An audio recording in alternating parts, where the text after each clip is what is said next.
ಪಾಪವನ್ನು ತೊಳೆಯುವುದಕ್ಕಾಗಿ ತಂದೆಯಾದ ದೇವರು ಲೋಕದ ಮೇಲೆ ಎಷ್ಟೋ ಪ್ರೀತಿಯನ್ನಿಟ್ಟು ತನ್ನ ಒಬ್ಬನೇ ಮಗನನ್ನು ಕೊಟ್ಟನು. ಆತನನ್ನು ನಂಬುವ ಒಬ್ಬನಾದರೂ ನಾಶವಾಗದೆ ಎಲ್ಲರೂ ನಿತ್ಯ ಜೀವವನ್ನು ಪಡೆಯಬೇಕೆಂದು ಆತನನ್ನು ಕೊಟ್ಟನು. ದೇವರು ಗಬ್ರಿಯೇಲನೆಂಬ ತನ್ನ ದೂತನನ್ನು ಗಲಿಲಾಯ ಸೀಮೆಯ ನಜರೇತ್ ಎಂಬ ಊರಿಗೆ ಒಬ್ಬ ಕನ್ಯೆಯ ಬಳಿಗೆ ಕಳುಹಿಸಿದನು. ಆ ಕನ್ಯೆಯ ಹೆಸರು ಮರಿಯಳು. ಆಕೆಯು ದಾವೀದನ ಮನೆತನದ ಯೋಸೇಫನೆಂಬ ಪುರುಷನಿಗೆ ನಿಶ್ಚಿತಾರ್ಥವಾಗಿದ್ದಳು. ಆ ದೂತನು ಆಕೆಯ ಬಳಿಗೆ ಬಂದು, ದೇವರ ದಯೆ ಹೊಂದಿದವಳೇ, ನನಗೆ ಶುಭವಾಗಲಿ, ಕರ್ತನು ನಿನ್ನ ಸಂಗಡ ಇದ್ದಾನೆ. ಇದೆಂತ ಆಶೀರ್ವಾದ! ಮರಿಯಳೇ, ಹೆದರಬೇಡ, ನಿನಗೆ ದೇವರ ದಯೆ ದೊರಕಿತು. ಇಗೋ, ನೀನು ಗರ್ಭಿಣಿಯಾಗಿ ಒಬ್ಬ ಮಗನನ್ನು ಹೆರು. ಆತನಿಗೆ ಯೇಸು ಎಂದು ಹೆಸರಿಡಬೇಕು. ಆತನು ಮಹಾ ಪುರುಷನಾಗಿ ಪರಾತ್ಪರನ ಕುಮಾರನೆನಿಸಿಕೊಳ್ಳುವನು. ಇದಲ್ಲದೆ ದೇವರಾಗಿರುವ ಕರ್ತನು ಆತನ ಮೂಲಪಿತನಾದ ದಾವೀದನ ಸಿಂಹಾಸನವನ್ನು ಆತನಿಗೆ ಕೊಡುವನು. ಆತನು ಯಾಕೋಬನ ವಂಶವನ್ನು ಸದಾಕಾಲ ಆಡುವನು. ಆತನ ರಾಜ್ಯಕ್ಕೆ ಅಂತ್ಯವೇ ಇಲ್ಲ. ಇದು ಹೇಗಾದೀತು? ನಾನು ಪುರುಷನನ್ನು ಹರಿತವಳಲ್ಲವಲ್ಲ. ನಿನ್ನ ಮೇಲೆ ಪವಿತ್ರಾತ್ಮ ಬರುವುದು, ಪರಾತ್ಪರನ ಶಕ್ತಿಯ ನೆರಳು ನಿನ್ನ ಮೇಲೆ ಬೀಳುವುದು. ಆದುದರಿಂದ ಹುಟ್ಟುವ ಆ ಪವಿತ್ರ ಶಿಶು ದೇವರ ಮಗನೆನಿಸಿಕೊಳ್ಳುವುದು. ಇಗೋ, ನಾನು ಕರ್ತನ ದಾಸಿ, ನಿನ್ನ ಮಾತಿನಂತೆ ನನಗಾಗಲಿ. ಆಮೇಲೆ ಆ ದೂತನು ಆಕೆಯ ಬಳಿಯಿಂದ ಹೊರಟು ಹೋದನು. ಯೋಸೇಫನಿಗೆ ನಿಶ್ಚಯ ಮಾಡಿರಲಾಗಿ ಅವರು ಕೂಡುವುದಕ್ಕಿಂತ ಮುಂಚೆ ಆಕೆಯು ಪವಿತ್ರಾತ್ಮನಿಂದ ಬಸುರಾಗಿದ್ದದ್ದು ತಿಳಿದು ಬಂತು. ಆದರೆ ಆಕೆಯ ಗಂಡನಾದ ಯೋಸೇಫನು ಸಜ್ಜನನಾಗಿದ್ದು ಆಕೆಯನ್ನು ಬಯಲಿಗೆ ತರುವುದಕ್ಕೆ ಮನಸ್ಸಿಲ್ಲದೆ ಯಾರೂ ತಿಳಿಯದಂತೆ ಆಕೆಯನ್ನು ಬಿಟ್ಟು ಬಿಡಬೇಕೆಂದಿದ್ದನು. ಅವನು ಇದನ್ನು ಆಲೋಚಿಸುತ್ತಿದ್ದನು. ಕೂಡಲೇ ಕರ್ತನ ದೂತನು ಅವನಿಗೆ ಕನಸಿನಲ್ಲಿ ಕಾಣಿಸಿಕೊಂಡು, ಎಲೇ ಯೋಸೇಫನೇ, ದಾವೀದನ ವಂಶದವನೇ, ನಿನ್ನ ಹೆಂಡತಿಯಾದ ಮರಿಯಳನ್ನು ಸೇರಿಸಿಕೊಳ್ಳುವುದಕ್ಕೆ ಅಂಜಬೇಡ. ಆಕೆಯ ಗರ್ಭವು ಪವಿತ್ರಾತ್ಮದಿಂದಲೇ ಆದದ್ದು. ಆಕೆಯು ಒಬ್ಬ ಮಗನನ್ನು ಹಡೆಯುವಳು. ನೀನು ಆತನಿಗೆ ಯೇಸು ಎಂದು ಹೆಸರಿಡಬೇಕು. ಯಾಕೆಂದರೆ ಆತನೇ ತನ್ನ ಜನರನ್ನು ಅವರ ಪಾಪಗಳಿಂದ ಬಿಡಿಸಿ ಕಾಯುವವನು. ಕರ್ತನು ಪ್ರವಾದಿಯ ಮುಖಾಂತರ ಹೇಳಿದ ಮಾತು ನೆರವೇರುವಂತೆ ಇದೆಲ್ಲ ಆಯಿತು.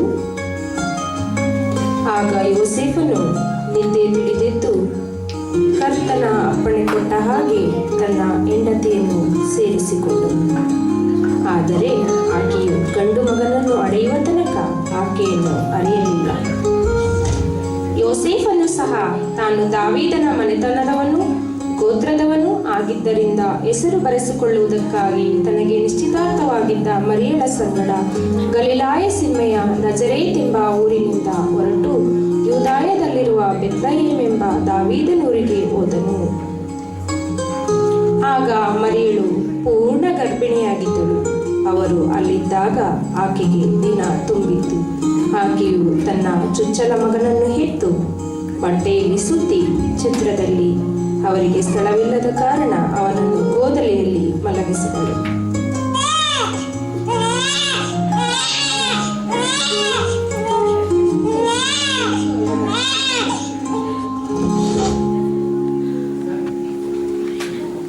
ದಿಕ್ಕಿನಲ್ಲಿ ಪ್ರಕಾಶಮಾನವಾದ ನಕ್ಷತ್ರವೊಂದು ಕಾಣಿಸಿಕೊಳ್ಳುತ್ತದೆ.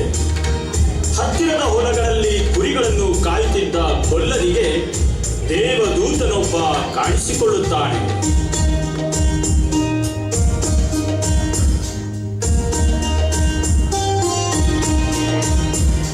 ಅಂಜಬೇಡಿರಿ, ಆನಂದಗೊಳ್ಳಿರಿ, ಲೋಕರಕ್ಷಕ ಹುಟ್ಟಿಹನು. ದಾವೀದನೂರಿನಲ್ಲಿ ಗೋದಲಿಯೊಂದರಲ್ಲಿ ನಿಮ್ಮ ನಾಯಕ ಹುಟ್ಟಿಹನು.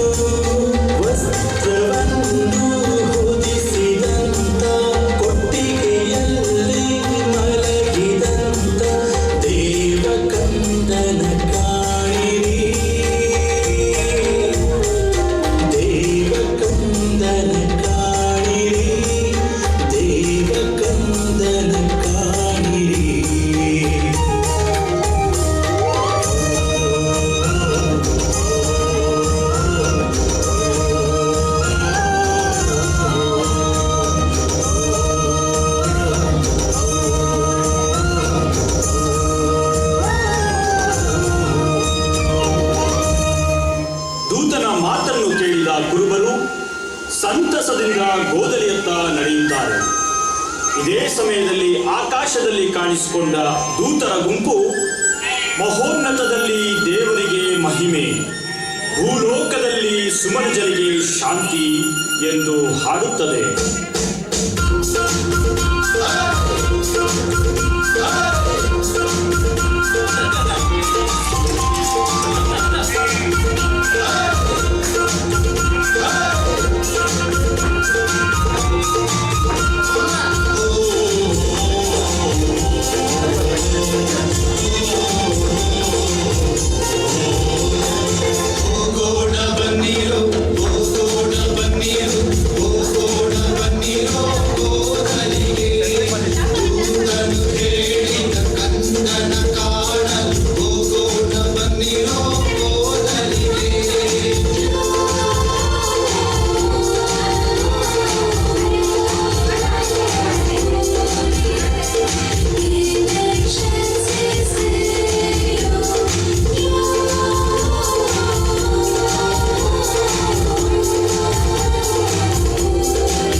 ಕಾಣಿಸಿಕೊಂಡ ನಕ್ಷತ್ರವನ್ನು ಕಂಡ 3 ರಾಜರು ಅದು ಅರಸನ ಹುಟ್ಟಿನ ಸೂಚನೆ ಎಂದು ಅರಿತು ಕಂದ ಯೇಸುವನ್ನು ಹುಡುಕಿಕೊಂಡು ಬರುತ್ತಾರೆ.